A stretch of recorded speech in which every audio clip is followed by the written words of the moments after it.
Welcome back to Mindblown 10-Minute Curiosity, the only channel that takes your biggest what-if questions and turns them into epic, mind-blowing adventures. Today, we're tackling the ultimate challenge.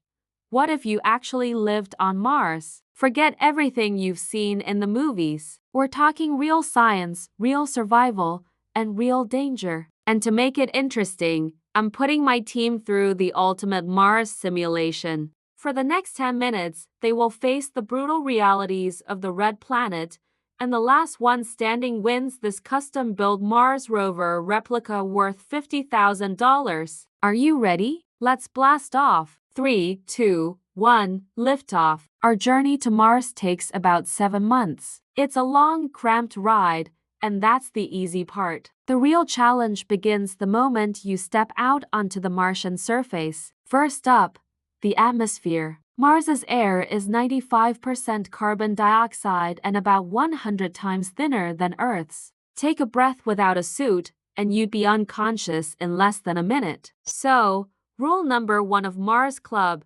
always wear your helmet. Our contestants are now entering the simulation chamber, where the air composition is being altered to match Mars. They've got their suits and a limited oxygen supply. Let's see who manages their resources best. Looks like Dave is already having some trouble. His oxygen levels are dropping faster than the others. That's a rookie mistake. On Mars, every breath is precious. While he figures that out, let's talk about gravity. Mars has only about 38% of Earth's gravity. Sounds fun, right? You could jump 3 times higher, but over time, this low gravity would wreak havoc on your body. Your muscles would atrophy, and your bones would lose density, making them brittle. To combat this, astronauts on the International Space Station exercise for 2 hours a day. Our contestants have just been hit with a mandatory workout challenge. They have to complete a series of resistance exercises to simulate maintaining bone density.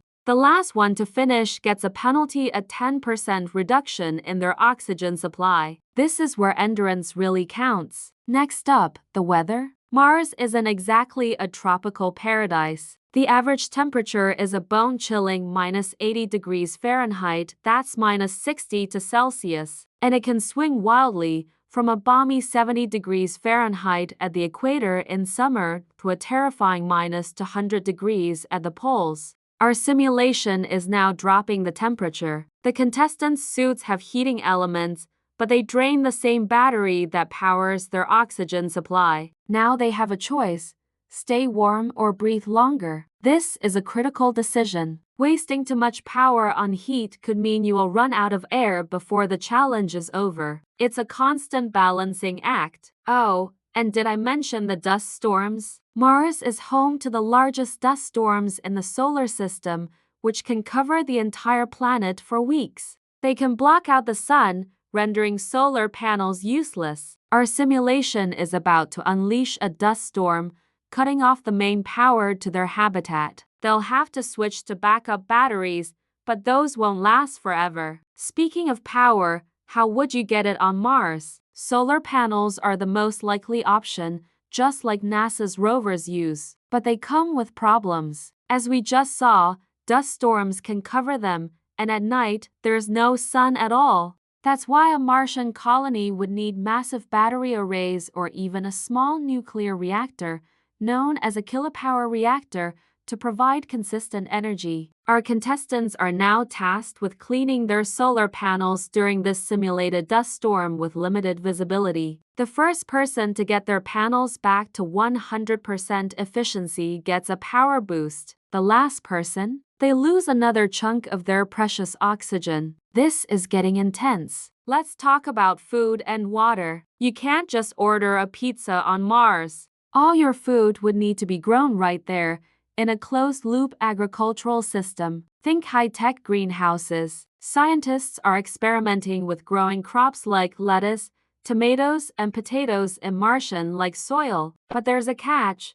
Martian soil is full of toxic compounds called perchlorates. It would need to be carefully processed before anything could grow. And water? It's there, frozen in the polar ice caps and underground. The challenge for our contestants now is to extract and purify a liter of water from a block of simulated Martian ice. This isn't just about speed, it's about purity. If their water isn't filtered correctly, it's undrinkable. Let's check the leaderboard. It looks like Sarah is in the lead, but Mike is catching up fast. Now for the scariest part, radiation. Without Earth's thick atmosphere and magnetic field to protect you, Mars is constantly bombarded with cosmic rays and solar radiation. Living on the surface would be like getting a full-body CT scan every few days. This would dramatically increase your risk of cancer and other health problems. The solution? Go underground. The first Martian colonists would likely live in habitats buried under several feet of Martian soil,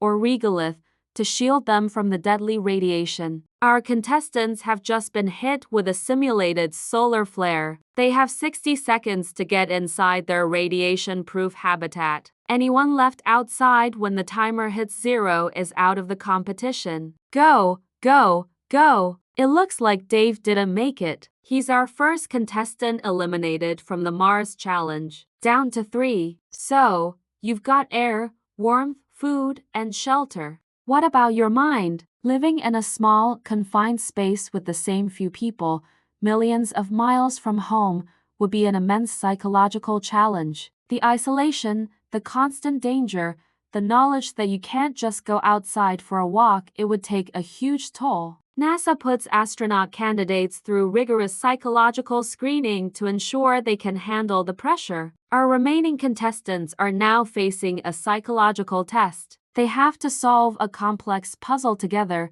requiring teamwork and clear communication under extreme stress. If they start fighting or can't cooperate, their life support systems will begin to fail faster. This is the ultimate test of their ability to survive as a team. Look at this. Sarah and Mike are working together, but Jessica is trying to solve it on her own. That's a bold strategy, but it might backfire. In a real Mars mission, teamwork is everything. Your life depends on the people around you. One person's mistake could doom the entire crew. Jessica's oxygen levels are now dropping critically low because she's not cooperating. And she's out. We are down to our final 2, Sarah and Mike. They've survived the atmosphere, the cold, the radiation, and the psychological stress. But there's one final challenge. The final test, a catastrophic failure. A micrometeoroid has just struck their habitat, causing a hull breach. Alarms are blaring. The pressure is dropping rapidly. They have 90 seconds to find the breach and seal it using an emergency repair kit. This is a race against the clock. If they fail, the entire habitat depressurizes, and it's game over for both of them. Mike has found the breach. He's applying the patch now. Sarah is helping him, pressurizing it to make sure it holds. They're working together perfectly. The pressure is stabilizing. They did it. But wait, who did it faster? The sensors show Mike completed the final seal just 3 seconds before Sarah. That means, by the narrowest of margins, Mike is our Mars survival champion. Congratulations, Mike. You've just won a $50,000 Mars rover. Living on Mars wouldn't be an adventure. It would be the single greatest challenge humanity has ever faced. It would require the best of our technology, our ingenuity, and our resilience. It's a world of incredible danger but also incredible opportunity. It forces us to ask what it truly means to be human and what our future in the cosmos might look like. So, what do you think? Could you survive on Mars? Let me know in the comments below. And if you want to see us try to survive on the bottom of the ocean next, hit that subscribe button and ring the bell so you don't miss it. Our goal is to hit 10 million subscribers by the end of the year, and we can only do it with your help. Every single subscription gets us one step closer. Thanks for watching Mindblown 10-Minute Curiosity. See you in the next one.